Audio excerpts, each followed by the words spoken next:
লয়াপাড়া জামে মসজিদের উন্নয়ন কল্পে তাফসিল কোরআন মাহফিল এবং ইসালে সওয়াব বাংলাদেশ হেফাজতের দায়িত্ব কার? মসজিদ হেফাজতের দায়িত্ব কার? কথা কয় না। মসজিদ হেফাজতের দায়িত্ব কার? মাদ্রাসা হেফাজতের দায়িত্ব কার? এই যে আপনার চিন্তা পড়ে গেছে। মসজিদ কার ঘর? হেফাজত করবি কে? আল্লাহ করবে। তো এশার নামাজ পড়ে মুয়াজ্জিন তালা না দিয়ে বাড়িতে গেছে, ফজর আজান দিবার দেয়, আসা থেকে মাইক নেই। আপনারা বলেন তো, এই লয়াপাড়ার লোক আল্লাহ ধরবি না মুয়াজ্জিনকে ধরবি? সত্যি কথা কেন, কাক ধরবি? এই মুয়াজ্জিন, এই তালা দেশ দিকে রে। মুয়াজ্জিন যদি বলে আল্লাহর ঘর আল্লাহ রক্ষা করবে, আমার তালা দেওয়া লাগবে কে? আরে পাগলা, শুধুমাত্র একমাত্র কোরআন ছাড়া অন্য কোনো কিছু হেফাজতের দায়িত্ব আল্লাহ নেয়নি। এই কোরআনের মাধ্যমে আমাদেরকে সব কিছু হেফাজতের দায়িত্ব দিয়েছে। ধরে কোন কথা ঠিক কি না? নবী হিজরত করে মদিনাত গেলেন। মক্কা বিজয় যখন হলো, সাহাবেরা বললেন, ইয়া রাসূলুল্লাহ, এতদিন হলে যে কাবার দিকে মুখ করে আমরা মদিনা থেকে নামাজ পড়লাম, এই কাবা ঘর আমরা একটু তাওয়াফ করবার চাই। তখন আল্লাহ নবী বলেন, চলো যাই। নবী সমস্ত সাহাবীদের নিয়ে কাবা ঘর তাওয়াফ করতেছে। 10,000 সংখ্যায় কত? 10,000 হলে কাবা ঘর তাওয়াফ করতেছে। 7 পাকে এক তাওয়াফ, 7 পাকে এক তাওয়াফ, 4 পাক কেবল হচ্ছে, 4 পাক। ইতিমধ্যে আল্লাহ রাসূল বললেন, তাওয়াফ বন্ধ। তো সাহাবীরা বললেন, হুজুর আপনি বললেন 7 পাকে এক তাওয়াফ, তো 4 পাকে বন্ধ কেন? রাসূল বললেন, যে আল্লাহর ঘর আমরা তাওয়াফ করতেছি, এই ঘরের দরজা আছে? সাহাবীরা বললেন, অবশ্যই আছে। তাহলে দরজা খুলে দেখি তো ঘরের খবর কি।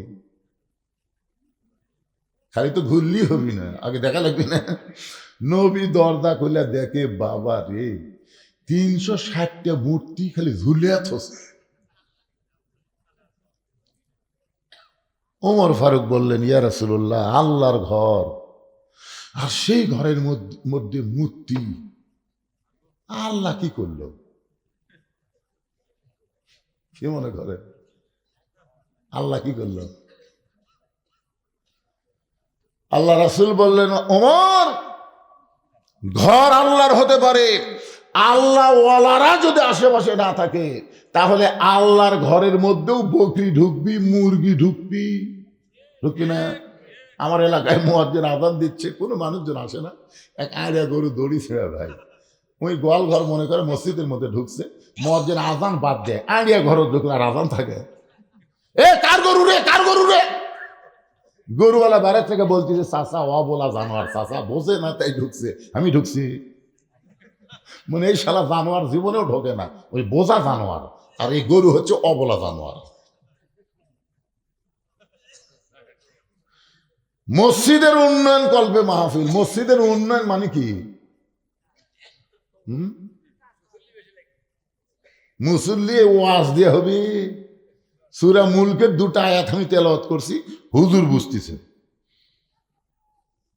সূরা মুলক, যেরকম নাম কি, আমাকে ওয়াজ দিয়ে নামাজি হবি? বাপের ওয়াজ দেয় বেটা নামাজি হচ্ছে না। এরকম নামাজি করবার গেলে এ কোরআন শরীফ খালি মাহফিলের তুলে হবি না, জাগা মতো লিয়ে দেয়, নামাজের বিল পাস করে উই পড়বি, আর বাপও নামাজ পড়বি। জোরে কোন কথা ঠিক কিনা? পড়বু না, তোর 14 গোষ্ঠী নামাজ পড়বি। এলা ওয়াজ দিয়ে নামাজ। সূরা মুলকের 2টা আয়াতে তাফসীর হবে, আগে আপনাকে সাইজ করে নিচ্ছি। এদিক তবারকগুলো প্যাকেট হোক, তারপরে ইনশাল্লাহ সাইজ মতো মার দিয়ে মনোজাত করে চলে যাম। অসুবিধা আছে ভাইজান? তাহলে একটু মনোযোগ দিয়ে শুনবেন কি বলতেছি রে। মুলকেরটা পরে আসতেছি। এখন যেইটা বলি সেটা হলো আল্লাহর কাবা ঘরের মধ্যে মূর্তি। ধরে বলেন কি? ঢুকালো কারা? আল্লাহ কি করলো? আল্লাহ কিছু করছে? ওরা কাবা ঘরের মধ্যে মূর্তি নিয়ে যখন ঢুকতেছে, আল্লাহ খালি কাবা ঘরের দরজাতে একটা ফেরেশতা খাড়া করে থুবি, আবু জেল যেই মূর্তি নিয়ে কাবা ঘরের দরজাতে আসবি, ঠাস করে একটা চল মারবো। আন্দারা মার, জোরে কোন কি মার? আবু জেল হবল মূর্তি নিয়ে যে কাবাগার দরজার গেছে, ফেরেস্তা মারছে সব, ওই মূর্তি ফেলে দে দৌড়। আবু সুফিয়ান বলতেছে ভাই খবর কি? আন্দারে মার হচ্ছে, দরকার নাই, পিটন যখন হচ্ছে আর দেওয়ার দরকার নাই। আল্লাহ পারে কি পারে? জোরে কোন পারে? খালি আল্লাহ মরার পরে পারে, তাই না? আল্লাহ খালি মরার পরে কবর কানা ফেরেস্তা ঠসা ফেরেস্তা দিয়ে আচ্ছা তরে পিটাবি। এই গাঁজা খড়ি গল্প আপনাকে কে শুনাই রে? আল্লাহ বেঁচে থাকতে পারে না, মরার পরে পারবি? কিভাবে আল্লাহ মারে? সূরা মুলকের 2টা আয়াতের তাফসীর শুনলে বুঝতে পারবেন। আল্লাহ মার নেই 41 সালের আগে নামবো না, 24 সালের 5 আগস্ট কি হলো?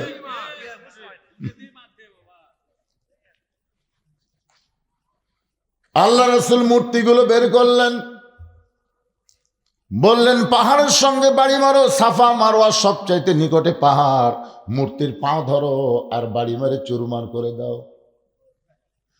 নবীর একজন মামা ছিল সাদ ইবনে আক্কাস, একটা সুন্দর মূর্তির দিকে তাকায় আছে। ওই মূর্তিটা আবার হযরত ইব্রাহিমের চেহারায় তৈরি করছে।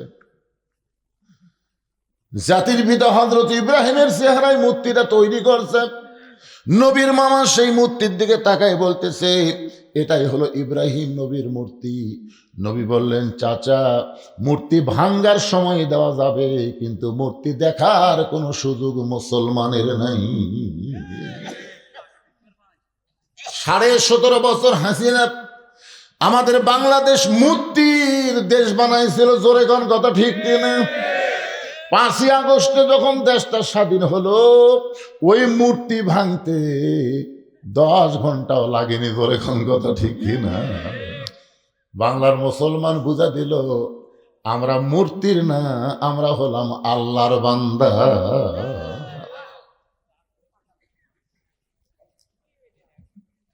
যেই কোরআন থেকে আপনারা আলোচনা শুনবেন, এই কোরআন হেফাজতের দায়িত্ব কার?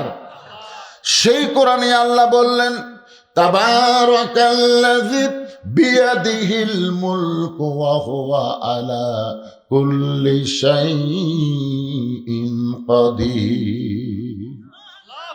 আমার দিকে তাকান বাজান। আগে তো আপনাকে আসলাহার লয়াপাড়া, তারপরে ওই যে কি ওটা মন্তাহার ফন্তাহার যত আছে, এদিকে ভাইলসুন তাইলসুন চকদুলাহার, এমন কোন পাড়া নেই যে পাড়া আমি ওয়াজ করিনি। কিন্তু এখনকার সেটা পাচ্ছেন, এই আব্দুল সালাম 1.5 বছর হলে ঘুরে ঘুরে। আমি এই জন্য আসি না, বুঝলেন? আমার অন্য জায়গা টেজের উপর যে লোক হয়, একটা টেজ করে, টেজের যে লোক হয় আপনার আমার সামনে তত লোক নেই, মানে আমার এই ওয়াজ সাটে না। এলে এখন না না, এই যে কয়টা লোক তারা যদি এই চালু বলে করে, তাহলে হবি? কেবল সূরা মুলকের আয়াত টান দিন, একটু খেয়াল করে দেখেন তো।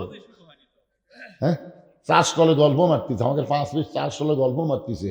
আওয়ামী লীগ ক্ষমতা ছিল, আগামীতে বিএনপি ক্ষমতা আসতেছে। কি গল্প!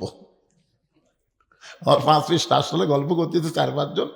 আওয়ামী লীগ ক্ষমতা ছিল, আগামীতে বিএনপি ক্ষমতা আসতেছে। আমি ভিতরে ঢুকে বললাম নাউজুবিল্লাহ নাউজুবিল্লাহ নাউজুবিল্লাহ 3 বার। তো 2 জন আমাকে বলতেছে হুজুর আওয়ামী লীগ ক্ষমতা ছিল, আপনি বিশ্বাস করেন না? আমি বললাম না।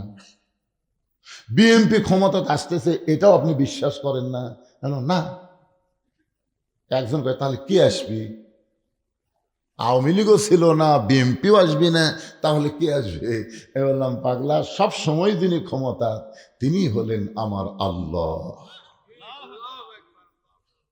সব সময় যিনি ক্ষমতায় তিনি কে? আরো জোরে।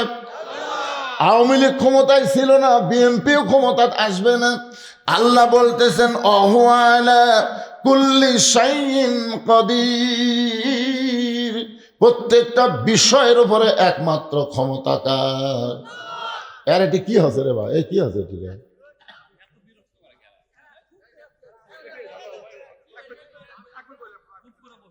এখন 2 নম্বর আয়াতটার দিকে খেয়াল করেন। সমস্ত ক্ষমতার মালিক কে? এটা আমার হুজুর যে বললো না রাজনীতি, রাজনীতি এটা কি? না, অনেকে মনে করে, আমি বোঝানোর জন্য বলতেছি, অনেকগুলো রাস্তার মধ্যে একটা বড় রাস্তাকে আমরা রাজপথ করি, হাঁসের মধ্যে বড় হাঁসকে আমরা রাজহাঁস বলি না ভাইজান, মিস্ত্রির মধ্যে বড় মিস্ত্রিকে আমরা রাজমিস্ত্রি বলি। তো নীতির মধ্যে বড় নীতি হলো রাজনীতি। আপনার বলেন তো, মানুষের নীতি বড় না আল্লাহর নীতি বড়? রাজাকে সারাদিন ভিক্ষা করে ফকির বাড়িতে আসে, বুঝছেন? এখন এই ফকিরের ভিক্ষা দেখে ফকুরনি খালি লব উল্টা তোলে, ফকুরনি কয় কে কি হবে, সারা জীবন ভিক্ষা করা লাগবে, একদিনের ভিক্ষা আর একদিন চলে না। ফকির কয় ভিক্ষা করতে যে কি কষ্ট রে। এটা যারা ফকির হচ্ছে তারা বুঝতেছে বর্তমানে কুত্তার অত্যাচার আর ভিক্ষাই করা যাচ্ছে না। ধরে কোন কথা ঠিক কিনা? বর্তমান কুত্তার দুই দলকে দেখবার পাচ্ছে না, একটা হলো মসজিদের মুয়াজ্জিন আর একটা হলো ফকির। এই মুয়াজ্জিন আজান দিবার গেলে কুত্তাকে দৌড়ে আসে, মানে মসজিদের জানলা চর্বি হয়েছে।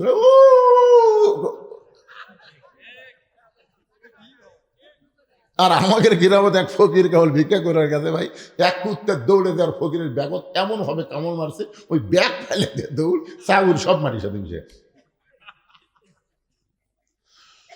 কত কষ্ট করে ভিক্ষা করে নিয়ে আসলাম, তাও তোর মন ভরে না। ফকিরের বউ বলতেছে, সাধারণ মানুষের দরজায় ভিক্ষা করলে এর চাইতে বেশি তো আপনি পাবেন না।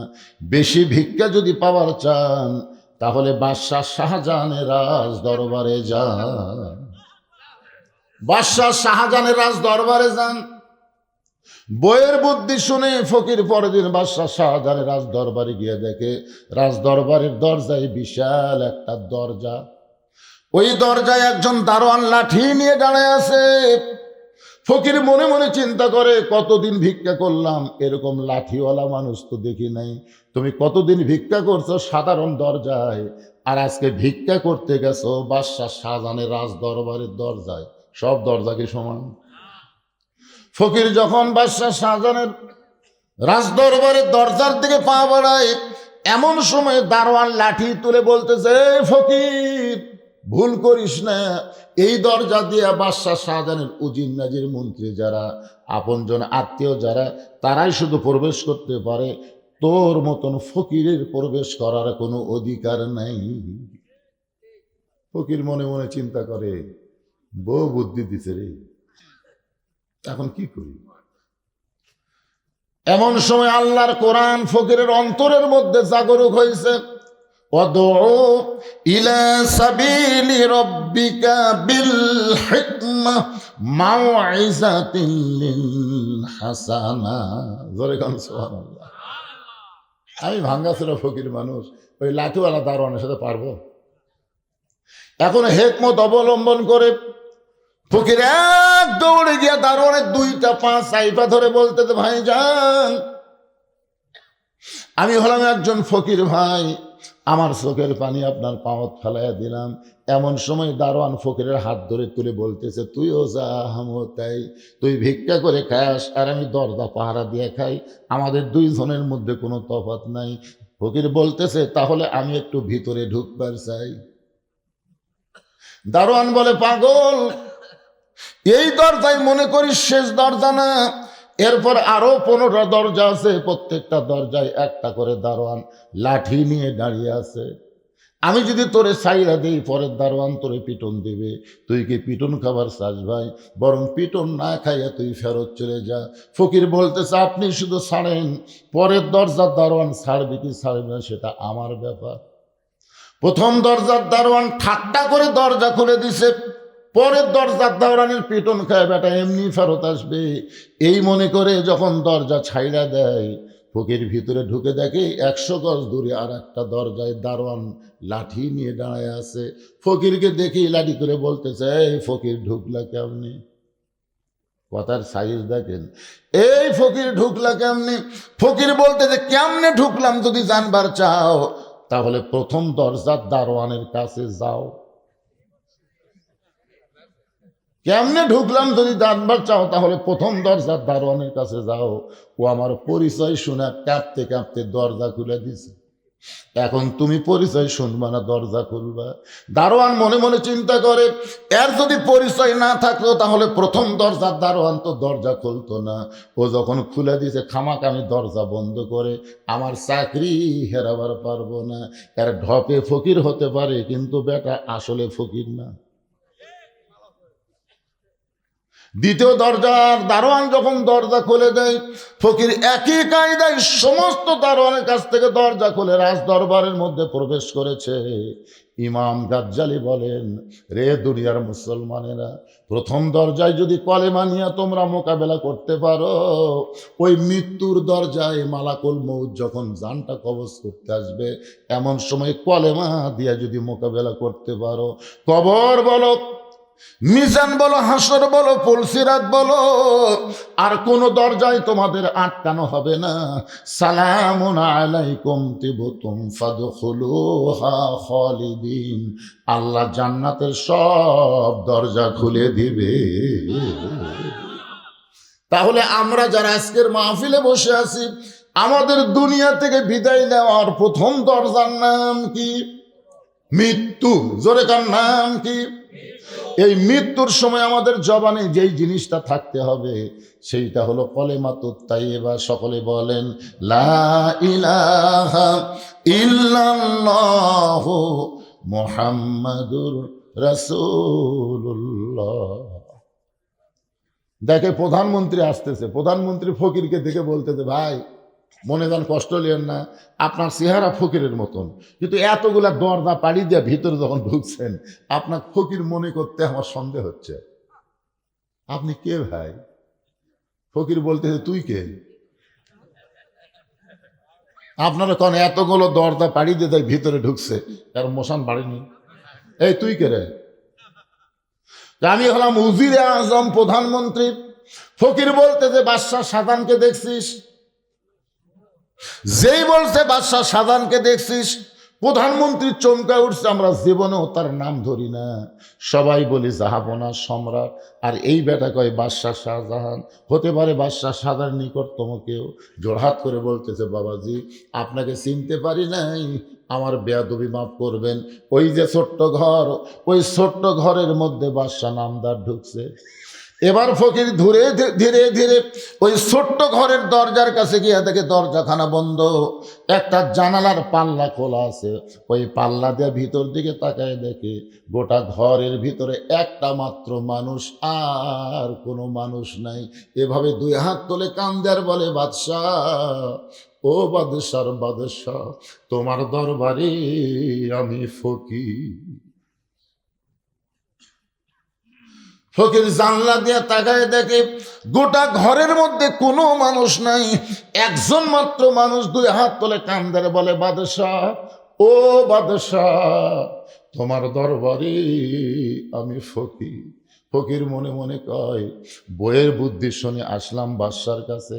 আর আয়সা দিকে বাদশাহ নিজেই ফকির হয়ে কাঁদতেছে। যেখানে বাদশাহ ফকির হয় সেটা হলো গজবের এলাকা। আমার মতন ফকির কি? যেখানে বাদশা ফকির হয় এই জায়গায় বেশিক্ষণ থাকা চলবে না। এই মনে করে ফকির যখন আবার বের হবার চাচ্ছে, এতদিন মানুষের দরজায় ভিক্ষা করলাম, এরা কোনোদিন ফকির ফকির বলে কান্দে নাই। আর বইয়ের বুদ্ধি শুনে এমন একটা জায়গায় আসলাম যে নিজেই ফকির ফকির বলে কাঁদতেছে। যে নিজে ফকির হয় তার দেওয়ার মতন কিছুই নাই। ফকির মনটা খারাপ করে বের হওয়ার জন্য এই দিকের প্রথম দারোয়ানের কাছে যখন আইছে, দারোয়ান বলতেছে, ভাবছেন আপনি কি বাদশার সাথে দেখা পাচ্ছেন? আপনি কি বাদশার সাথে দেখা পাচ্ছেন? ফকির চিল্লায় বলে, এ দারোয়ানের বাচ্চা দারোয়ান, খালি দরজা পাহারা দিয়ে খাস, ভিতরের খবর জানিস না? তোরা তাকে বাদশা বাদশা বলে পূজা করতেছিস। আমি নিজের চোখে দেখলাম ফকির হয়ে কাঁদতেছে। তাবারাকাল্লাযী বিয়াদিহিল মুলক ওয়া হুয়া আলা কুল্লি শাইইন কাদির। দারোয়ানের বাচ্চা দারোয়ান, খালি দরজা পাহারা দেশ, ভিতরের খবর জানিস? তোরা যাকে বাদশা বাদশা বলে পূজা করতেছিস, আমি নিজের চোখে দেখলাম ফকির হয়ে কাঁদতেছে। এখন দারোয়ান চিন্তা করে, এই বেটা আমাদের বাদশারে ফকির কয়, তাহলে ই কি মৌলবাদী না রাজাকার?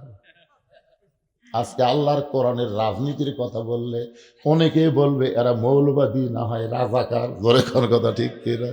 আরো দারোয়ান, এই খামাখাও দরজা পাহারা দিয়ে লাভ নাই রে। আমাকে চোখ ফাঁকি দিয়ে রাজ দরবারের মধ্যে মৌলবাদী ঢুকছে রে। মৌলবীরা মসজিদে থাকবে, মৌলবীরা আজান দিয়ে খাবে, মৌলবীরা সংসদে আসলো কেমনে রে? জোরে কর কথা কর না কেন ভাইজান?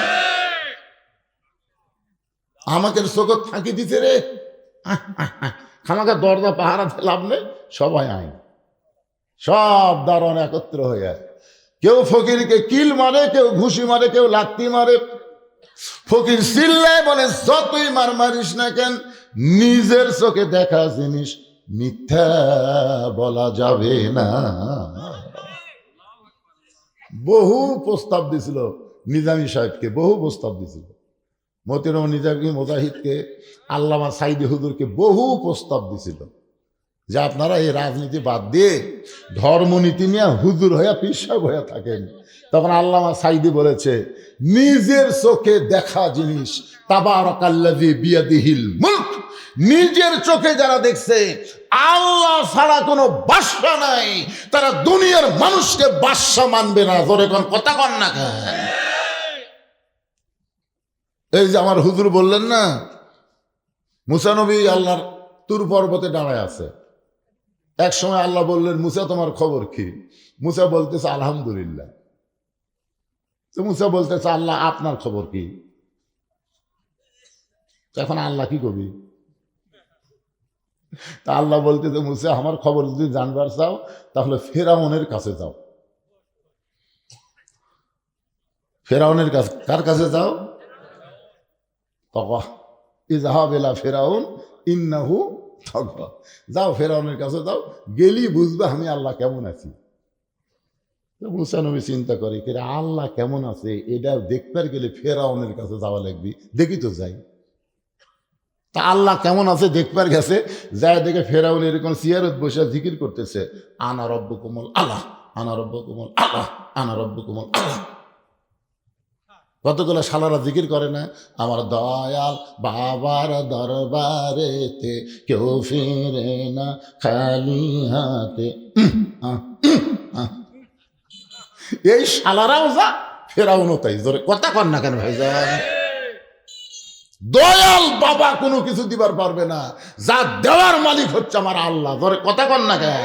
ইয়াকা নাবুদু ওয়া ইয়াকা নাস্তাইন, গোলামি যার করি তার কাছে আমরা চাই, অন্য কোনো বাবার কাছে, কোনো মাজারে আমাদের চাওয়ার কোনো অবকাশ নাই। তো মুসা নবী আল্লাহ কেমন আছে দেখবার যায়, দেখে ফেরাউন বলতেছে, আমি হলাম সবচাইতে বড় আল্লাহ, আমি হলাম সবচাইতে বড় আল্লাহ। মানে আনা রব্বকুমুল আলা, বুঝতেছেন না?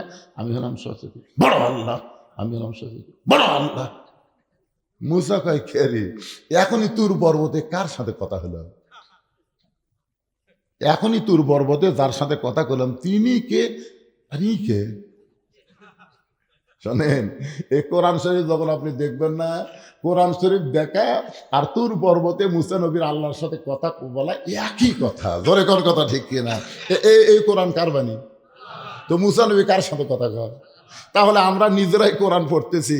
কোরআন হলো সর্বশ্রেষ্ঠ রাজনীতির কিতাব, আর সেই কোরআনের রাজনীতি বলবার গেলেই অনেকের কলজা চুলকে। এই শালারাই তো ফেরাউন। কি ইন্নাহু তগা শব্দের অর্থ কি? সীমা লঙ্ঘন করেছে, সীমা লঙ্ঘন করেছে।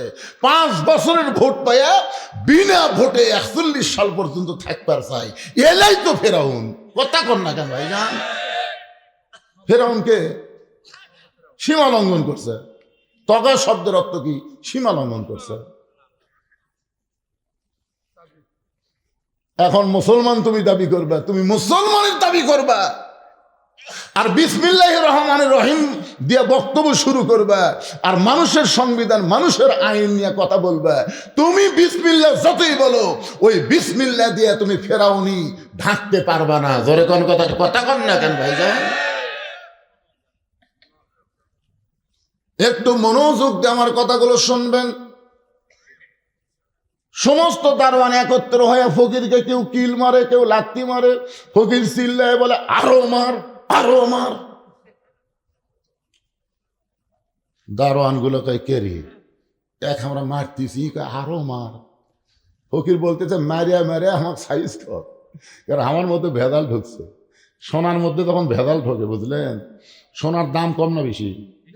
যে ভেজাল যখন ঢোকে তখন স্বর্ণকারের কাছে যখন নিয়ে যান, তখন বলতেছে, ভাই রে, ওজন তো 16 আনি হলো রে, কিন্তু ভেজাল 4 আনি আছে। তখন 4 আনি ভেজাল কি করা যায় ভাই? পিওর করে দেন, পিওর করে দেন। তখন সোনা অ্যাসিডের মধ্যে যেই ফেলা দিছে, সোনাকে আমাকে গরম লাগতেছে, চিল্লাচিল্লি করতেছে।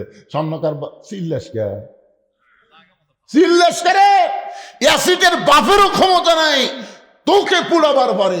তোর মধ্যে যে ভেজাল ঢুকছে, সেই ভেজাল পুড়বি তুই। আসলই থাকবি রে পাগলা।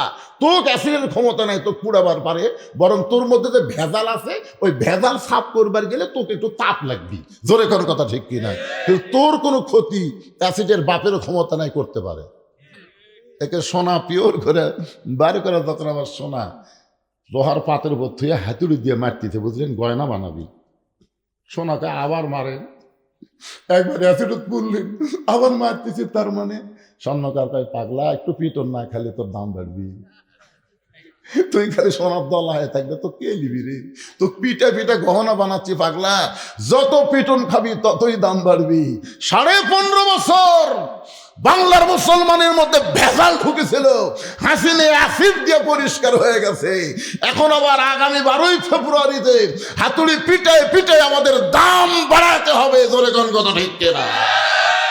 বুঝবার পারলে বুঝ পাতা, না বুঝলে তেজপাতা। আর বেশি আমি বুঝতে পারবো না।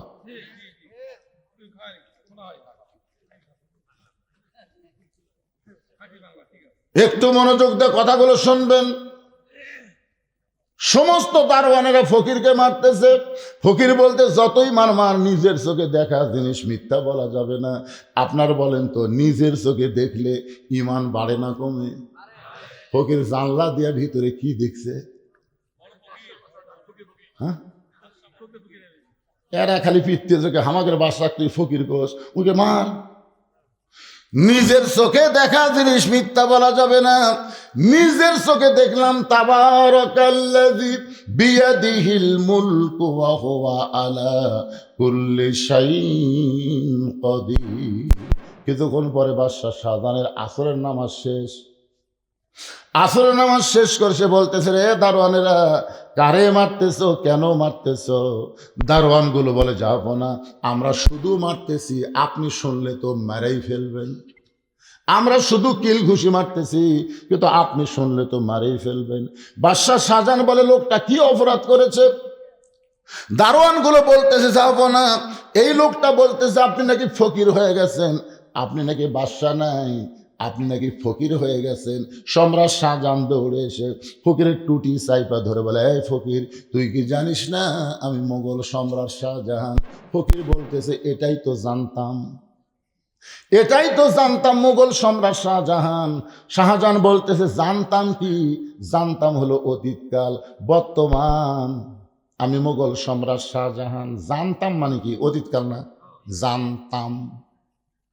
মুঘল সম্রাট শাহজাহান বলে, অতীত কথা বলিস কেন? বর্তমানে আমি মুঘল সম্রাট শাহজাহান। ফকির বলতেছে, তাহলে ওই ঘরের জানলার কাছে গিয়ে আমি কি দেখলাম? আপনার মতোই একজন মানুষ, আপনি কিনা জানি না, তবে আপনার মতো একজন মানুষ 2 হাত তুলে কাঁদতেছে আর বলতেছে, ও বাদশার বাদশাহ, তোমার দরবারে আমি ফকির। সঙ্গে সঙ্গে বাদশা শাহজাহানের 2টা হাত থরথর করে কাঁপতেছে। দারোয়ানগুলো বলে, জাহাফানা, ফকির কি শোনাইল? যেটা শোনার পরে আপনার 2টা হাতের মধ্যে কম্পন ধরে গেল। বাদশা শাহজাহান বলতেছে, ফকির যা বলেছে ঠিক বলেছে, ফকির যা বলেছে ঠিক বলেছে। আল্লাহর ঘরে যতক্ষণ ফকির সাজি ততক্ষণ। আর আল্লাহর ঘর থেকে বের হলে বাদশা হয়ে যায়।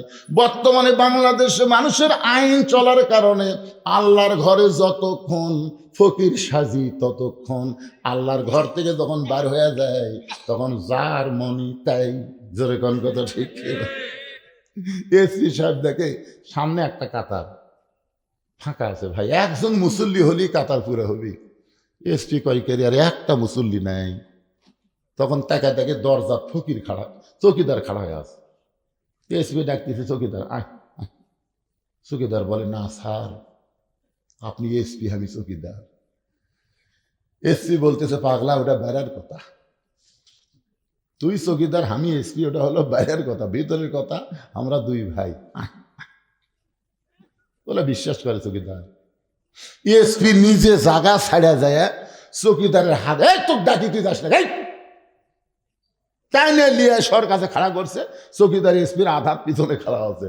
এসপি বলতেছে, পাগলা আমার পায়ের গোড়ালির সঙ্গে গোড়ালি মিল কর, গোড়ালির সঙ্গে গোড়ালি মিল কর। এবার চৌকিদার বলতে, স্যার আমার পায়ের গোড়া হলো ফাটা, আপনার পায়ের কিন্তু তেল তেলা, এই দুটা মিল করবার গেলে যদি একবার ঘষ্টন খায়, কারণ ফাটা পায়ের ঘষ্টন খাচ্ছে।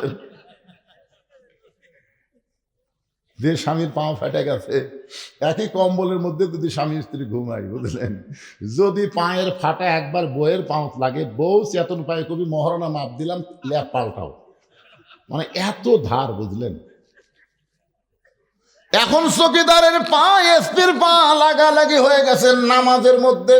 আল্লাহর ঘরে যতক্ষণ এসপি চৌকিদার ভাই ভাই ততক্ষণ আল্লাহর ঘর থেকে যখন বাইরে যাবে তখন দেখবেন যার মনে তাই 14 দল 20 দল, ঘরের মধ্যে গেলে কয় কাতার, কথা কন না কেন, কয় কাতার বার হলে। আপনার বলেন তো এই সিস্টেম কেন হলো?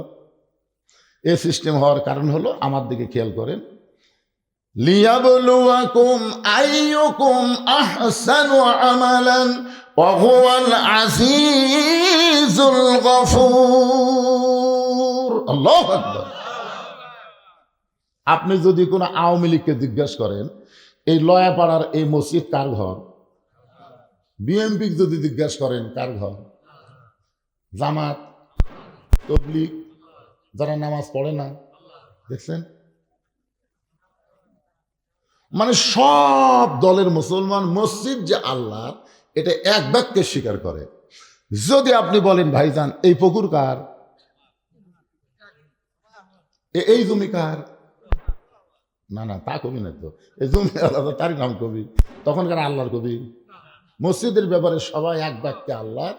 পুকুর উমুকের জমি, এটা দেখতেছেন না হুজুর, এই সাইডে যা দেখতেছেন আমার বড় ভাইয়ের, এই সাইডে যা দেখতেছেন আমার চাচা, এই সাইডে সব আমার গোষ্ঠী, তো সবই যদি তোমাকে হয় আল্লাহর, আল্লাহটা দেখবার গেলে 2 মিনিট হাঁটা লাগবে হুজুর, 2 মিনিট হাঁটা মসজিদ সারা জীবন নিবে না, এদেরকেও দিতে হবে। জোরে কোন ঠিক কিনা? হ্যাঁ।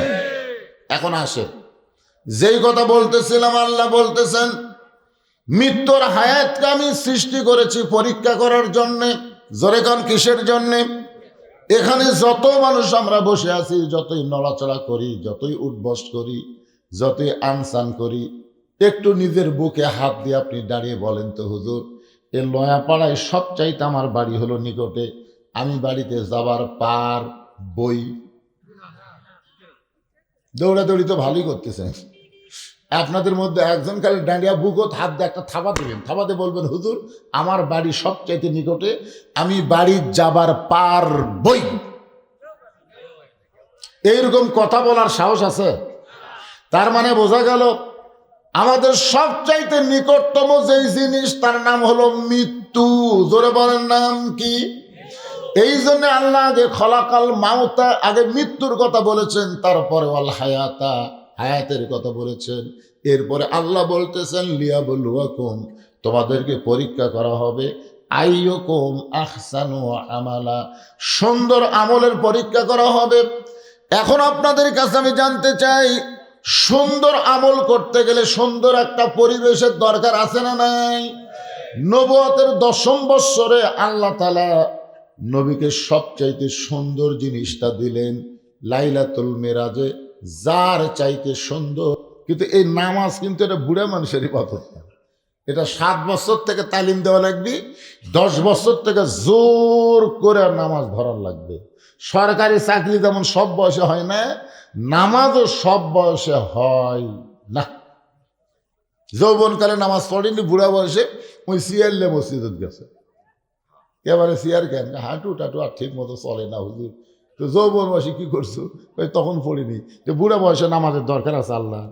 আল্লাহ প্রত্যেকটা বান্দাকে বলবে, তোমার শৈশবকালের বুড়াকালের কোনো হিসাব আমি চাই না, খালি যৌবনকালের হিসাব দিয়ে জান্নাতত যাও।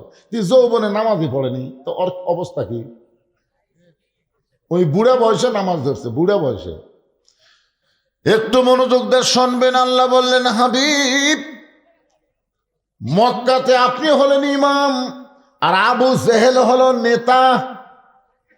আপনার মতন ভালো মানুষ ইমাম থাকবে, আর আবু জেহেলের মতন জালেম যতদিন নেতা থাকবে ততদিন চোরের মতন নামাজ পড়া লাগবে, কিন্তু নামাজ কায়েম হবে না। নামাজ কায়েম করতে গেলে যিনি ইমাম তিনি নেতা হওয়া লাগবে। কিন্তু মক্কার পরিবেশ কি? আপনি হলেন ইমাম, আর আবু জেহেল হলো নেতা। বর্তমানে বাংলাদেশের পরিবেশ কি? সমস্ত ভালো মানুষ হলো ইমাম, আর সমস্ত জালেম হলো নেতা। জোরে কোন কথা ঠিক কিনা? নামাজ কায়েম কি করে হবে? মসজিদের উন্নয়ন মানে কি? হ্যাঁ, একটু মনোযোগ দিয়ে শোনেন। মসজিদের উন্নয়ন যদি করতে চাই তাহলে মুসল্লির দরকার। আর এই মুসল্লি আমার ওয়াজ দেওয়া হবে না। আল্লাহ নবী হিজরত করে মদিনায় গেলেন। মদিনায় যাওয়ার পরে নবী সর্বপ্রথম একটা মসজিদ তৈরি করলেন। আপনারা বাইতুল মুকাদ্দাস বলেন, বাইতুল্লাহ বলেন, এগুলা হচ্ছে আল্লাহর ঘর। জোরে বলেন, কার ঘর? এইগুলো আল্লাহর ঘর। তারপর আল্লাহ মসজিদ বলে কোরআনে বলেছেন, সুবহানাল্লাযী আসরা বিআবদিহি লাইলাম মিনাল মাসজিদিল হারাম ইলাল মাসজিদিল আকসা। আমাদের নবী নিজের হাতে যেই মসজিদ সর্বপ্রথম নির্মাণ করলেন, সেই মসজিদের নাম হলো মসজিদে কোবা। ধরে বলেন, নাম কি? মসজিদে কোবা নির্মাণ করলেন। হযরত বেলালকে আজান দেওয়ার কথা বললেন। হযরত বেলাল আজান দিলেন। এক সময় মদিনা রাষ্ট্র হয়ে গেল। সেই রাষ্ট্রের রাষ্ট্রপতি হলেন আল্লাহর নবী। আল্লাহ পাক জানাই দিলেন, আল্লাযীনা ইম্মাক্কান্নাহুম ফিল আরদ। মুসলমানের মধ্যে কাউকে যখন ক্ষমতার চেয়ার দেওয়া হবে, তার 1 নম্বর দায়িত্ব হলো আকামুস সালাত, নামাজ কায়েম করা। জোরে বলেন, কি করা? নামাজ যদি কায়েম হয়ে যায়, আল্লাহ বলেছেন, ফালিয়াবুদু রব্বা হাযাল বাইত আল্লাযী আত'আমাহুম মিন জু'ইন ওয়া আমানাহুম মিন খাউফ। এই ঘর, মসজিদের মালিককে, মসজিদের মালিককে, ওই ঘরের মালিক আল্লাহ। ওই আল্লাহর গোলামি করো। 2টা পুরস্কার আল্লাহ সাথে সাথে দিবে। 1 নম্বর পুরস্কার হলো রেজেকের কোনো পেরেশানি থাকবে না। 2 নম্বর পুরস্কার হলো যাবতীয় ভয় ভীতি থেকে আল্লাহ পুরাপুরি নিরাপত্তা দিয়ে দিবে। আপনার বলেন তো, এর চাইতে ভালো আমল আছে? পুরুষ মানুষের জন্য সুন্দর আমল হলো 5 ওয়াক্ত নামাজ জামাতে আদায় করো। আর নারীদের জন্য সবচাইতে সুন্দর আমল হলো অকরনা ফি বুয়ুতিকুন্না ওয়ালা তাবাররাজনা তাবাররুজাল জাহিলিয়াতিল উলা। আল্লাহর নবী ফাতেমার ঘরে গেলেন, মেয়েটা কেমন আছে দেখার জন্যে। ফাতেমার ঘরে গিয়ে নবী দেখতে পেলেন ফাতেমা মুচকি মুচকি হাসতেছে। রাসূল বললেন, ফাতেমা, তোমার হাসি দেখে আমার খুব ভালো লাগতেছে, কিন্তু এই হাসিটার কারণ কি? ফাতেমা বলতেছে, বাবা, আপনি আল্লাহর নবী, আমার বাবা হলেন বিশ্ব নবী, আমার বাবা হলেন শ্রেষ্ঠ নবী। সঙ্গে সঙ্গে রাসূল ফাতেমার একটা আঙ্গুল ধরে বললেন, মা, তোমার বাবা বিশ্ব নবী, তোমার বাবা শ্রেষ্ঠ নবী, তোমার বাবা হচ্ছেন সাইয়্যিদুল আম্বিয়া, সাইয়্যিদুল মুরসালিন। এইটা হওয়ার পরেও তোমার কি কখনো মনে হয় তোমার বাবার কারণে আল্লাহ তোমাকে জান্নাত দিবে? তোমার বাবার কারণে আল্লাহ তোমাকে জান্নাত দেবে, এইটা কি কখনো তোমার মনে হয়? ফাতেমা বলতেছেন, বাবা আপনি বিশ্ব নবী আর আমি বিশ্ব নবীর কন্যা, এই কারণেই কি আল্লাহ আমাকে জান্নাত দিবে না? রাসূল হাতের আঙ্গুলে একটু আস্তে করে টিপি দিয়ে বললেন, মা তুই বড় ভুল বুঝের মধ্যে আছিস মা। বিশ্ব নবীর মেয়ে হওয়ার কারণে আল্লাহ তোমাকে জান্নাত দিবে না। জান্নাতে যদি যাবার চাও তাহলে জান্নাতের আমল করে তোমাকে জান্নাতি হতে হবে। সঙ্গে সঙ্গে ফাতেমা হাঁটু গেড়ে, এই হাঁটু গেড়ে নবীর সামনে বসে বললেন, বাবা তাহলে জান্নাতে যাওয়ার জন্য মেয়েদের কি আমল করা লাগবে? রাসূল বললেন, ফাতেমা খুব বেশি আমল করা লাগবে না, মাত্র 4টা আমল করবা। 24 ঘন্টার মধ্যে মাত্র 5 বার নামাজ পড়বা। 24 ঘন্টায় তোমাকে নামাজ পড়া লাগবে না, মাত্র 5 বার নামাজ পড়লেই নামাজের হক আদায় হয়ে যাবে। ও ফাতেমা 12 মাসের মধ্যে 1 মাস রোজা রাখলে রোজার হক আদায় হবে। ফাতেমা স্বামীর খেদমত, স্বামী যখন চাবে তখন স্বামীর খেদমত করবা। স্বামী যদি খেদমত না চায় অতিরিক্ত খেদমত করা দরকার নাই, কারণ অতি ভক্তি কথা কয় না। আপনার বউ যদি কোনোদিন আপনাকে অতি ভক্তি করে, হঠাৎ বেশি বেশি মাথা টিপতেছে, খেদমত করতেছে, আপনি বুঝবেন যে কোনো একটা অন্যায় ওয়াজ করবে। হ্যাঁ, অন্যায় ওয়াজ করবে। এটা 5 পীর মেলা গেল না, 5 পীর মেলা আমাকে, আমার বউ বলতেছে রোববার তো মেলা হবে, তো আমার কাকে কাকে দাওয়াত দেওয়া লাগবে শোনেন। আমার বাপ, আমার মাও লেখা কাগজ লিখতেছে, আমি লেখো, বোন, বোনের স্বামী, তারপরে বোনের আবার জামাই, বোনের আবার শ্বশুর, আমার ভাইয়ের বউ, ভাইয়ের শ্বশুর, এগুলো সব লিখে আমার করছে, দেখেন তো কি হলো। আমি বললাম এর মধ্যে কেউ আমার একটাও নেই। তখন বলতেছে শীতের দিন অত আসলে ল্যাপতোষ কবি, তাহলে চাপা জুতে দিয়ে লাগতে মারা দরকার। আমার বুঝাচ্ছে শীতের দিন খোয়ার বলে আসলে ল্যাপতোষক আছে, আমার একটাও নেই ভাই, আমার একটার গোষ্ঠীর মধ্যে একটারও নাম লাগেনি।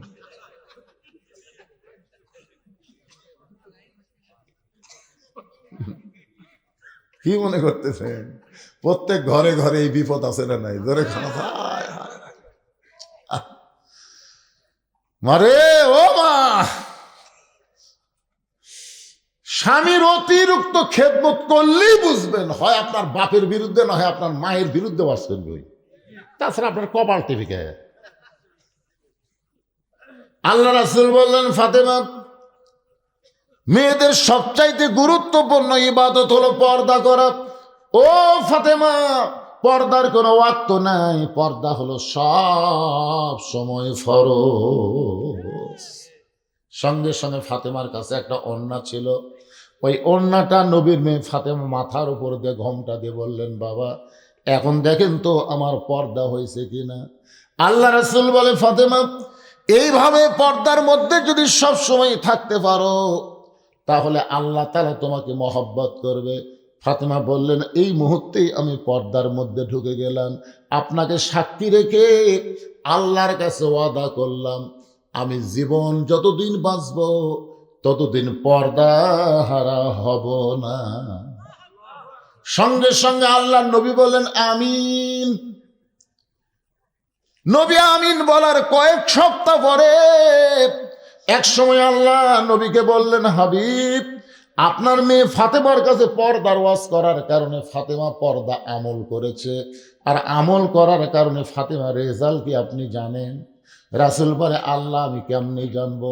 আল্লাহ বললেন, তাহলে ঘোষণা করে দেন আমি আল্লাহ ফাতেমার পর্দাকে এত ভালোবাসি যেই ভালোবাসার কারণে সাইদাতুন নিসাই আহলেল জান্নাহ ফাতেমা তো জোহরা ডিগ্রি দিয়েছি। আল্লাহ নবী ফাতেমার কাছে আসলেন, মা তোর পর্দাকে আল্লাহ কবুল করার কারণে আল্লাহ তোকে খাতুনে জান্নাত ডিগ্রি দিয়েছে। ফাতেমা বললেন, বাবা দুনিয়াতে পর্দার মধ্যে থাকার কারণে জান্নাতি নারীদের নেত্রী যখন আল্লাহ আমারে বানায় দিল, এই পর্দাকে আমি এমনভাবে গ্রহণ করলাম, পর্দা ছাড়া আমি আর কিছুই বুঝলাম না। এমনভাবে পর্দা গ্রহণ করলো। এশার নামাজের পরে হযরত আলী ঘরের মধ্যে ঢুইকা দেখে ফাতেমা চৌকির উপরে বসে আছে, দুই গাল বেয়ে টপ টপ করে পানি পড়তেছে। হযরত আলী এই দৃশ্য দেখার পরে চমকে গেলেন। ফাতেমা চৌকির উপরে বসে দুই গাল দিয়ে পানি পড়তেছে। হযরত আলী আস্তে করে হাতখানা ফাতেমার থুতুনির তলে দিলেন। ওই গাল বেয়ে চোখের পানি আলীর হাতের মধ্যে পড়ে গেল।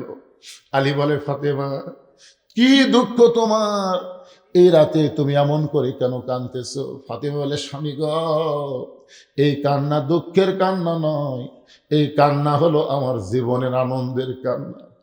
আল্লাহ তাআলা আমার পর্দা কবুল করেছে, আল্লাহ তাআলা আমার পর্দা কবুল করেছে। আমি সব সময় দোয়া করতাম, আল্লাহ পর্দার মধ্যে আমার মৃত্যু দিও। আল্লাহ তাআলা আমাকে জানাই দিল আজকে রাতের বেলা আমার মৃত্যু হবে। যেই মাত্র কইছে আল্লাহ পাক আমারে জানাই দিল আজকে রাতের বেলা আমার মৃত্যু হবে। কিন্তু আমার চোখ দিয়ে পানি পড়ার পেছনে কারণ হলো 6 মাস আগে আমার বাবা দুনিয়া থেকে বিদায় হয়ে গেছে। আমার বাবা বিদায় নেওয়ার পর আমার হাসান হোসেন দুইজন পাগল হয়ে গেছে। এরা সারাদিন নানা নানা বলে বাহিরে খোঁজে। সন্ধ্যার সময় এসে বলে, মা আজকেও নানাকে আমরা দুই ভাই খুঁজে পাইলাম না, মা আমরা কি করব? আমি দুইটা বেটাকে বুকের মধ্যে নিয়ে বলি, বাবা আগামীকাল আবার তোমাদের নানাদের খুঁজতে, আমার নানাকে খুঁজতে যেও। আমি আজ থেকে 6 মাস ধরে আমার দুইটা ছেলেকে এইভাবে বুঝ দিয়েছি। কিন্তু আজকে রাত্রেবেলা যখন আমি মারা যাব, আমার হাসান হোসেন কেমনে সহ্য করবে? তাদের নানাও নাই, তাদের মাও চলে গেছে।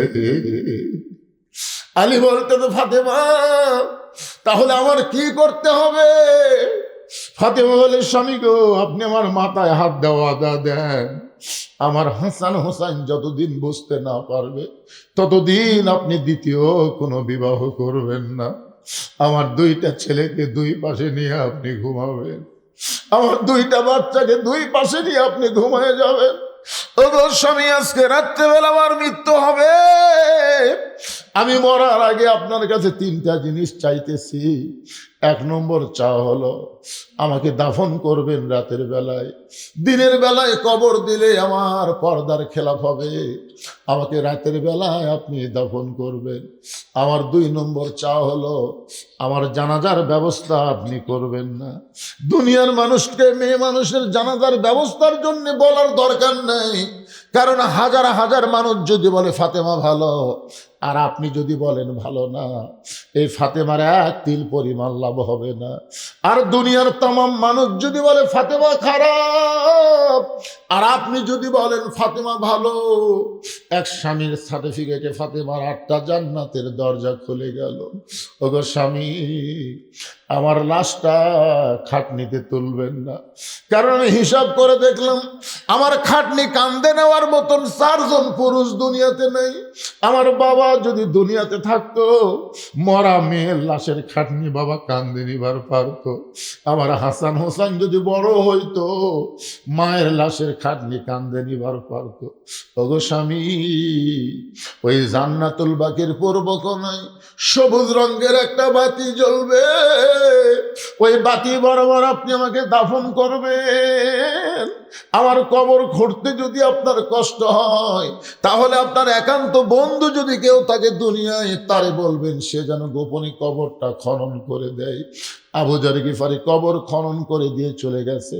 হযরত আলী ফাতেমাকে দাফন করার পরে আল্লাহর কাছে বলে, আল্লাহ দুনিয়ার জীবনে বড় গরিব ছিলাম গো আল্লাহ, নবীর কলিজার টুকরা আমার সঙ্গে ছিল, আমি জীবনে তাকে শান্তি দিবার পারি নাই, জীবনে তারে শান্তি দিবার পারি নাই। এত কষ্টের মধ্যে থেকেও তোমার পর্দার আমল করেছে, রাতের বেলায় তাকে কবর দিয়ে আমি স্বামী হয়ে তোমার কাছে কান্দি, ফাতেমার পর্দাকে তুমি কবুল করে নাও। এই দোয়া করার পরে হযরত আলী তাকায় দেখে সামনে কয়েকটা পুরাতন কবর দেখা যায়। এইমাত্র ফাতেমার কবর দিল, সেই নতুন কবর আর নাই। গোটা জান্নাতুল বাকি দৌড়ায় বলে ফাতেমার কবর, ফাতেমার কবর। কে যেন দূর থেকে বলে আলী রে, ফাতেমা পর্দা নিশি, আমি আল্লাহ জোহরা ডিগ্রি দিয়া ফাতেমার কবরটাকে কিয়ামত পর্যন্ত পর্দা করে দিয়েছি। আমার মায়েরা যারা পর্দার অন্তর আছেন, পুরুষের জন্য 1 নম্বর সুন্দর আমল হলো নামাজ, আর নারীদের জন্য 1 নম্বর সুন্দর আমল হলো পর্দা। আমরা নামাজ আদায় করব, মেয়েরা পর্দার মধ্যে থাকবে, আল্লাহ তাআলা আসমান থেকে রহমত বরকতের দরজা আমাদের জন্য খুলে দিবে। আল্লাহ তাআলা আজকের এই মাহফিলকে কবুল করুক। মসজিদের উন্নয়ন কল্পে মাহফিল। এই ফাতেমার কথা শুনে, আজকে জীবন মৃত্যুর ওয়াজের কথা শুনে যাদের একটুখানি মনে হলো এই দুনিয়া থাকার জায়গা না, আমি তাদের কাছে আল্লাহর ঘর মসজিদের জন্য হাত বাড়ালাম। যারা ব্যাগ নিয়ে আছে, রুমাল নিয়ে আছে, ভিতরে যাও। 10 টাকা, 50 টাকা, 100 টাকা, 200 টাকা, 500 টাকা, যিনি যা পারবেন আল্লাহর হস্তে মসজিদের জন্য দান করবেন। মসজিদের এখনো কিছু কিছু কাজ বাকি আছে, সে কাজ করার জন্য ভাই, একটা ছোট্ট গ্রাম, একেবারে লয়া পাড়া, মানে নতুন পাড়া, ছোট একটা পাড়া। এই পাড়া এত সুন্দর আয়োজন করেছে, আপনাদের কাছে একটু হাত বাড়াইছে মসজিদের উন্নয়ন কল্পে। নগদ বাকি, যিনি যা পারবেন একটু আল্লাহর হস্তে বলবেন মসজিদের জন্য। এমন কোন আল্লাহর বান্দা এখানে আছেন যে আমি 10,000 টাকা দান করব, আমি 5,000 টাকা দান করব, আমি 2,000 টাকা দান করব? জি, বাপ এবং মা মারা গেছেন, 2 বছর হলে বাপ মারা গেছে, মা মারা গেছে, রোহের মাগফিরাতে আল্লাহর ঘরে 500 টাকা দান করলো। আমি দোয়া করে দেই, আল্লাহ বাপ মার কবরকে জান্নাতের টুকরা কবুল করেন, আল্লাহুম্মা আমিন। মোস্তফা ফয়সাল সাহেব 10,000 টাকা ধরে বলেন মারহাবা। সমানে সমান, হ্যাঁ সমানে সমান ইনশাআল্লাহ। এর থেকে কি একটা করলো না গরিব মানুষ? কি রে এখন কি হলো? মায়ের জন্য একজন ছেলে 200 টাকা দান করেছে মায়ের জন্য। আল্লাহ দানকে কবুল করেন, আল্লাহুম্মা আমিন। কবুল করো, কবুল করো। মোদের কামনা দানকারীকে দিবেন জান্নাত, আল্লাহ নিরাশ। এই মসজিদের কেশিয়ার কে রে? মসজিদের কেশিয়ার কে? বসো। মসজিদের কি কি লাগবে বাবা? দাও, হাত টাকা দাও, ধরে আসো। কি নাম? আবু হায়েব 1,000 টাকা আল্লাহর ঘর মসজিদের জন্য নগদে করছে দান। আল্লাহ তার দানকে কবুল করেন, আল্লাহ নেক নিয়ত নেক আশা পূরা করেন, আল্লাহুম্মা আমিন। ছোট ছোট বাচ্চারা, এই গ্রামের ছোট ছোট ছেলেরা 5-7 জন মিলে 5,000 টাকা ধরে বলেন মারহাবা। ছোট ছোট বাচ্চারা দান করতেছে, বাপের কাছ থেকে লিয়েই দান করছেন। কি করবে?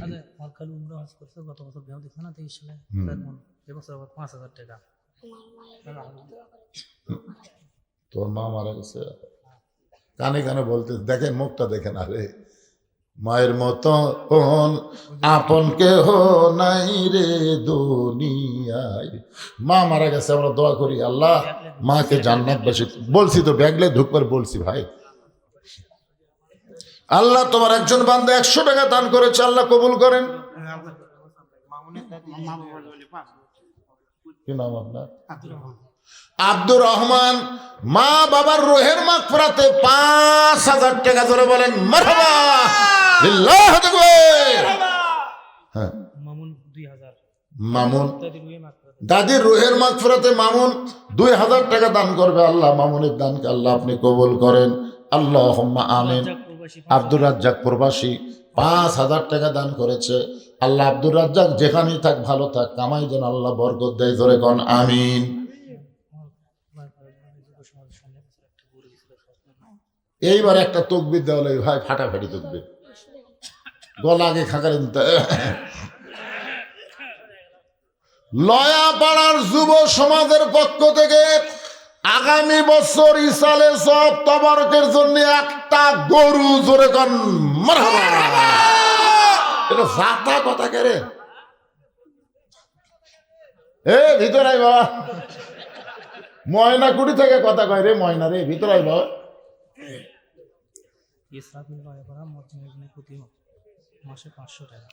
ইসরাফিল নয়াপাড়া মুয়াজ্জিনের জন্য ইসরাফিল নয়াপাড়া মুয়াজ্জিনের হাদিয়া স্বরূপ প্রতি মাসে 500 টাকা করে দান করবে আল্লাহ তার দানকে কবুল করেন আল্লাহ কেরে ব্যাগ লাখালি ঘুরতেছে টাকা দিচ্ছে জনগণ টাকা দিচ্ছে কি লিয়াচ্ছেন টাকা তো ব্যাগত দেখা যায় না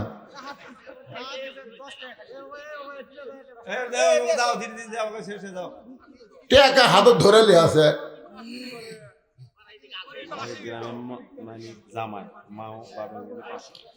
এই গ্রামের জামাই মানিক বাপ মার জন্য 500 টাকা দান করেছে আল্লাহ মানিকের দানকে আল্লাহ আপনি কবুল করেন হ্যাঁ ভালো আছে এখন মাশাআল্লাহ কানের মধ্যে পানি ঢুকছিল এখন সুস্থ হয়ে গেছে 500 টাকা দান করেছে সোহাগ বাবুর জন্য দোয়া করি সমস্ত বিপদ আপদ থেকে সোহাগকে আল্লাহ হেফাজত করুক জোরে কোন আমিন হৃদয় লয়া পড়ার 500 টাকা দান করেছে আল্লাহ হৃদয়ের দানকে আল্লাহ আপনি কবুল করেন আল্লাহুম্মা আমিন রানা লয়া পড়ার দাদার রুহের মাগফিরাতের জন্য 5000 টাকা দান করবে আল্লাহ তার দানকে কবুল করেন জোরে বলে আল্লাহুম্মা আমিন এ লয়া পড়ার সবাই আসেন বিদেশে যে কয়টা আছে সব কয়টা দান করেন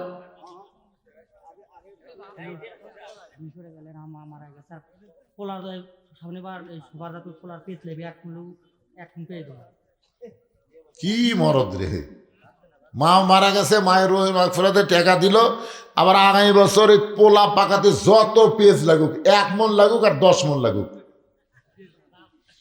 সমস্ত পেঁয়াজ দান করবে মারহাবা খান কেবা তোর নাম কি রে পেঁয়াজ আলা কুটি গেল লেখা লিখা মাশাআল্লাহ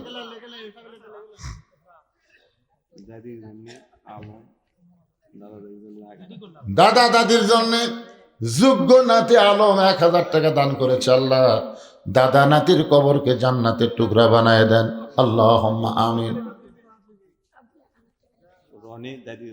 রনি দাদির জন্য কি নাতি রে দাদির জন্য 500 টাকা দান করতেছে আল্লাহ কবুল বাপ মায়ের জন্য একজনও দিল না কেন বাপ মা মারা গেছে এরা সব লোক কি বাইরের লোক নাকি আমার সামনে বসে আছেন লয়া পাড়ার লোক না বাইরের লোক সব বাইরের লোক মিজানুর রহমান প্রবাসী 1000 টাকা দান করবে আল্লাহ তার দান কবুল করেন আল্লাহ নেক নিয়ত নিয়ে আসা পড়া আল্লাহুম্মা আমিন কে বাবা ব্যাগের আদায় করে টাকা কুটি গেল রে ব্যাগ আলা আমার মা বোনদের কাছে যাবে মা বোনদের মা ফাতেমার যে ওয়াজ শুনছে খালি যাইয়া দেখেন টাকা ঠিক হয়ে যাবে জান এই গ্রামের এমন কোন জামাই আছে আগামী বছর তবারক পাকাতে 10 কেজি সরিষার তেল দিবেন সরিষা হয় না চাউমিন হয় তবারক কি দেন কে লিখতেছে কি নাম মেয়ে মানুষ আনোয়ারা একজন মা আমার 1 মণ ধান আল্লাহর ঘরের জন্য করছে দান আল্লাহ দানকে কবুল করেন আল্লাহুম্মা আমিন একটা জামাই ওঠেন তো 10 কেজি তেল লিয়া একটা জামাই তাহলে একটা জামাই সাহস করে ওঠেন লয়া পড়ার জামাইগুলো একটাও আসেনি রে উঠতে করছে আতা এই গ্রামের মামা দাদা দাদির জন্য 500 টাকা দান করেছে আল্লাহ দানকে কবুল করেন আল্লাহুম্মা আমিন কি নাম আপনার ও আচ্ছা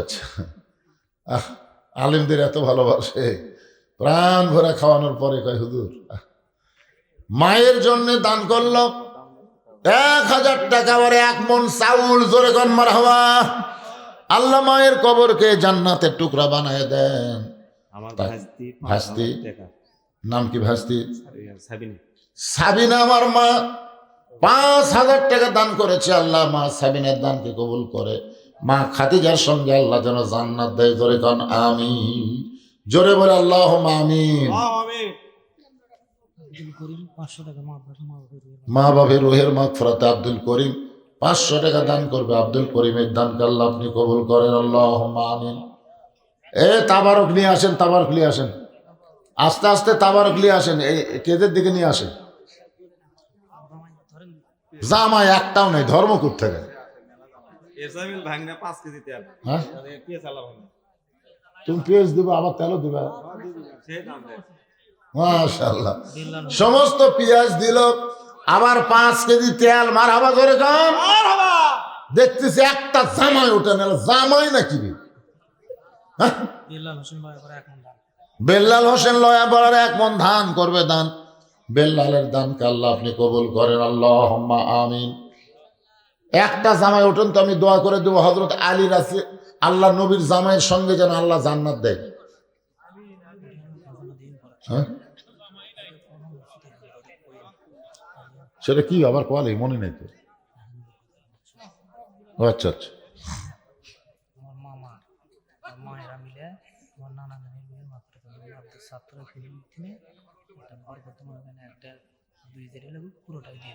মসজিদের ঘর,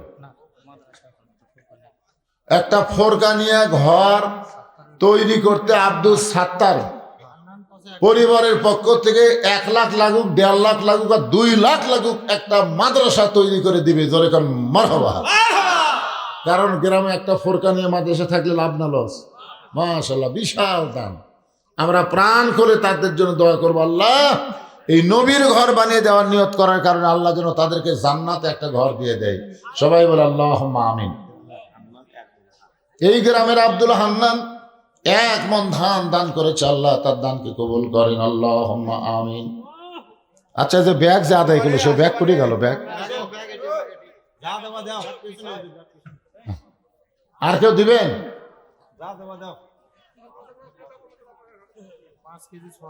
5 কেজি না বাদশা নিয়ে 5 কেজি সোয়াবিন তেল করবে দান।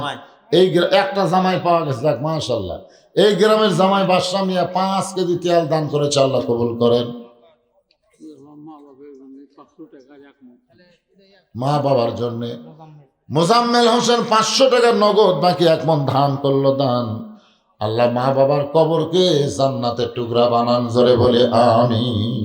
সবাই একটু দোয়াতে শামিল হবেন, আমিন। ভাইজান আর যদি কেউ দেন, অনেক রাত হয়ে গেল, 1টা বাজতেছে, বুঝতেছেন না? ও আর শুনবেন, তবারক খাবেন, ফজর নামাজ মিস করলে হবে। হ্যাঁ, এই জন্য যারা দিবেন তাড়াতাড়ি দেন, যারা দিবেন লয় বড়ার লোকরা তো দিবেনই, তো খাওয়া খা দেরি করেন কেন? সালাম কি দিচ্ছেন?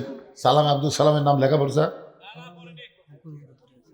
ও গরুর মধ্যে আছে, যার মধ্যে থাকা লাগবে সেটার মধ্যে আছে, বুঝছেন না? আগামী বছর যে আপনাদের এই তবারক, এবার যে গরু দেওয়া হলো, খালি গোস্ত আর গোস্ত, তবারক পালে বুঝবেন এটা মনে হয় আকবরিয়ার বিরিয়ানি। খাননি তো? আমি আগে কিছু একটা খাই চেক করছি, সেই আমি এখন পর্যন্ত ভাতই খাইনি, জানেন?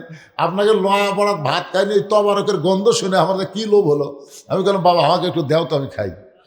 ওই খাওয়ার পর থেকে এমন একটা ফেকের তৈরি আছে, আজকে ওয়াজ ভালো হয়নি, কারণ ওই তবারকের থাকি, বুঝছেন না? ইউসুফ আলী 1 মণ ধান দান করবে, আল্লাহ ইউসুফ আলীর দানকে আল্লাহ আপনি কবুল করেন, আল্লাহ নেক নিয়ত নেগাসা করাক, আল্লাহুম্মা আমিন। ভাই তবারক আল্লাহ, হাই রে নিয়ে আসেন, আপনারা তাবারক নিয়ে আসেন। হ্যাঁ,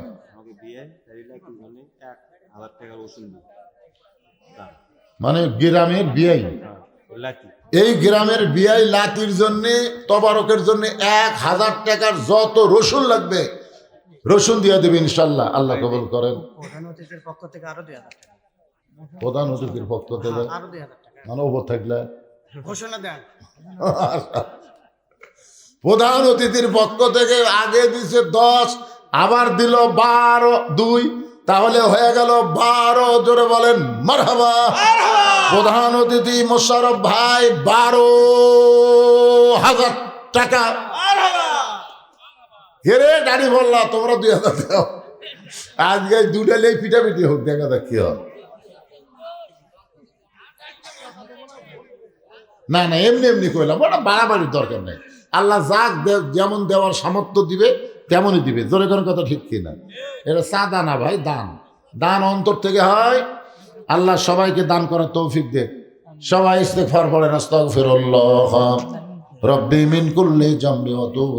তবারক দিবে, কলার পাতা না প্যাকেট, হ্যাঁ, এই তাহলে আপনি একটু লাইন হয়ে বসেন তো ভাই, আপনাদের মাঝখানতে তবারক দিবে তো একটু একটু সাইড হয়ে বসেন, সাইড হয়ে, অনেক মানুষ হয়েছেন আপনারা, একটু একটু আল্লাহর রাস্তায় একটু সাইড হয়ে বসেন।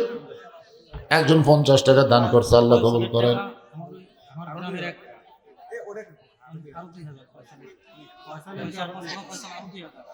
মোস্তফা ফয়সাল সাহেব আরো 2000 টাকা ধরে বলেন মারহাবা বিল্লাহ। দেখবে মা আবুল ফারা 1000 টাকা 1 মণ ধান দান করেছে। আবুল ফারার দান আল্লাহ আপনি কবুল করেন, আল্লাহুম্মা আমিন। এই আনন্দের ছোট আপনি কি বললেন, মোশাররফ ভাই কি বললো, যে আমাদের মধ্যে কোনো জ্ঞান নেই, দেখা হলে 2 মিনিট বুকের সাথে বুক লেগে থাকি, ভিতরে ধকধকি শব্দ পর্যন্ত শুনবার পায়। এরা তলে তলে কিন্তু একই আছে, জোরে কোন কথা ঠিক কিনা? মাঝখানতে আমাদের কর্মীর মধ্যে যেন ফাটাফাটি না হয় ভাই, নেতারা সব তলে তলে ঠিক আছে। হ্যাঁ, এই জন্যে কোনো টেনশন নাই, কোনো চিন্তা নাই, এরা তলে তলে ভাই ভাই। কিছুদিন আগে একটা ইউটিউবে দেখলাম, মোস্তফা পারভেজ ফয়সাল আর মোশাররফ ভাই যে হারে কোলাকুলি করতেছে, দেখেন না আপনারা, কলজাই ভরে গেছে। এরাই মিলেমিশে থাকবে ইনশাআল্লাহ, অসুবিধা কি? আল্লাহ যাকে সম্মান দেবে সেই সম্মান পাবে। তো ইজ্জু মান তাশা তুযিল্লু মান তাশা বিয়াদিকাল খায়র ইন্নাকা আলা কুল্লি শাইইন কাদির। আপনারা একটু লাইন হন, লাইন হন, লাইন হন। এ তাবারক নিয়ে যাচ্ছে, তাবারক আনছে, আনছে। আপনারা কয়জন লোক দিবেন তাবারক? কয়জন? মোনাজাতের মধ্যে দিবেন না মোনাজাতের পরে দিবেন? মোনাজাতের মধ্যে দিলে ভালো হয়, কিন্তু যদি হাত তুলছেন আল্লাহর কাছে তবারকের দিকে একবার যদি খেয়াল যায় তাহলে শিরক হয়ে যাবে। দুদু মিয়া 1 মণ ধান দান করবে। দুদু মিয়ার দানকে আল্লাহ আপনি কবুল করেন, আল্লাহুম্মা আমিন। এই গ্রামের জামাই আনিসুর রহমান 10 কেজি তেল করবে দান। জামাই আনিসুরের দানকে আল্লাহ আপনি কবুল করেন। জোরে সরে বলেন মারহাবা। একটা জামাই পাওয়া গেল, জাতের জামাই, বারে আনিসুর রহমান জামাই। শ্বশুর যদি বাঁচা থাকে কত খুশি হচ্ছে যে আল্লাহ আমাকে একটা জামাই দিছে রে। হ্যাঁ? আচ্ছা আচ্ছা, এতে আবার এই গ্রামই অনেক ছেলে পেলে আবার এই গ্রামের জামাই, মানে এটি সব পেঁয়াজ খাচ্ছে। এই এগুলো ডান্ডি সরাও, ডান্ডি সরাও, ডান্ডি সরাও, সরাও। এদিকে লোকজন বসবি, তবে বহু লোক, বোঝেন না, অনেক লোককে তবারক দেওয়া লাগবে। সব লোক দাঁড়িয়ে আছে, বাবা তোমাদের কাম হয়ে গেছে, আস্তে আস্তে তোমরা গোছাও। আব্দুল বারিক 1 মণ আলু আসলাহার থেকে করছে দান। আব্দুল বারিকের দানকে আল্লাহ আপনি কবুল করেন, আল্লাহুম্মা আমিন। আস্তাগফিরুল্লাহ রাব্বি মিন কুল্লি যামবি ওয়া আতুবু ইলাইহি লা হাওলা ওয়ালা। মিরাজুল লয়া পড়ার 5 কেজি আদা করবে দান। মিরাজুলের দানকে আল্লাহ আপনি কবুল করেন, আল্লাহুম্মা আমিন। আপনারা কি একটু ফাঁক করছেন, মানে ভিতর দিয়ে যান লোক যাওয়ার পরে, এরকম অবস্থা হয়েছে? আমি কি মোনাজাত শুরু করব? হ্যাঁ, সভাপতি সাহেব। আল্লাহুম্মা আমিন। আল্লাহুম্মা আনতাস সালাম ওয়া মিনকাস সালাম তাবারাকতা ইয়া যাল জালালি ওয়াল ইকরাম। আয় আল্লাহ তাআলা, সেই মাগরিবের নামাজের পর থেকে রাত 1টা পার হয়ে গেছে।